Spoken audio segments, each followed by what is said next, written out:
To my daughter, I remember when you had inspirations, when your laughter lit up a room, and most of all, how you lived with no worries or fear of the world and what it had in store for you. You wanted to be a teacher, telling us about the latest college courses you were applying for, your wide circle of friends, so happy, so carefree. Eventually, we heard less and less from you. We phoned, invited you round for tea, you declined. We thought you were busy. We thought we were old and you had your life to lead. You told us less and less about your plans. We now know that bright, bubbly young woman was slipping away. The day you turned up, bursting through the door, a bin bag full of clothes in hand and out of breath, is one I just can't get out of my mind. I remember your words. I've had enough. I just ran. I told you to calm down, but with your adrenaline going, you were physically shaking. A panicked conversation took place. Are you okay? What's happened? Where are the kids? You'd made sure that they were safe. You showed me your bruises and the marks he had made. The scratches and handprints on your neck where he had gripped you. The bruises on your back and legs where he'd kicked you when you were on the floor.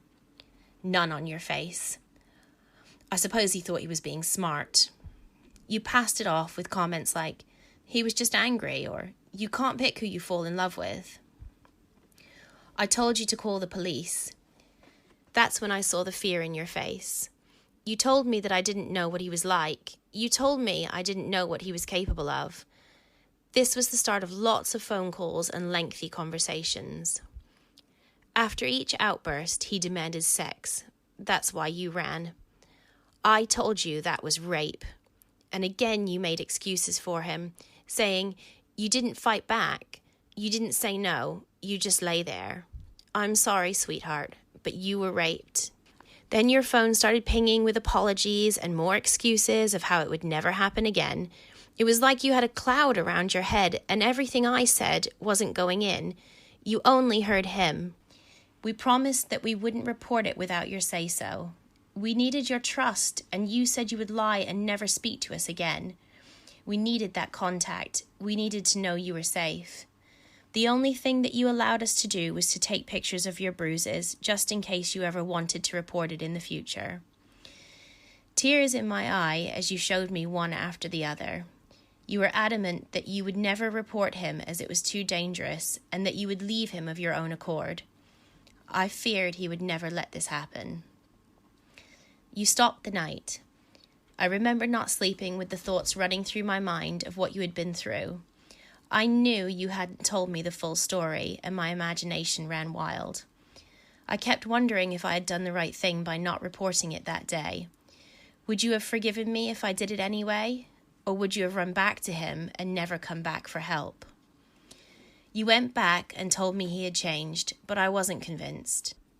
It wasn't until months later that you asked for help again. You wanted to report him.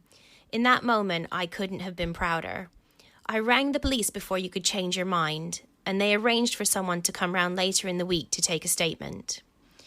During that time, you were being bombarded with text messages and calls, first with apologies, then with threats. You were so strong not to reply, not to get sucked in again. On the day the police were due to arrive, I reassured you that I'd be there to hold your hand. You were so scared that no one would believe you and that he would follow through with his threats. Before the police could arrive, you saw him on the drive and hid in pure fear, frozen. I dragged you upstairs and locked us both in the bathroom whilst dialing 999.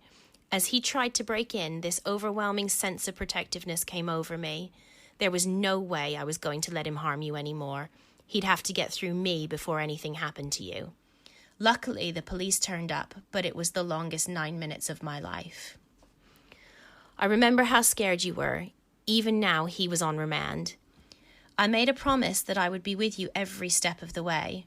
I was scared that you might give up and not see it through, but you did. You bravely gave evidence, and he was sentenced to 5.5 years in prison.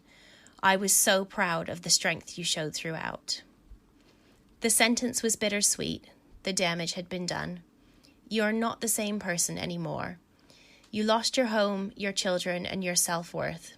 You can get a new home. Your children are safe with me and Granddad, and you have to believe you are worthy as we see you. You now have to fight with the demons in your own head, something I wish I could fight for you. The little ones ask after you all the time, and we miss the young, bubbly woman you were destined to be, full of hopes and dreams. Please, darling girl, don't let the demons win. All my love, Mum.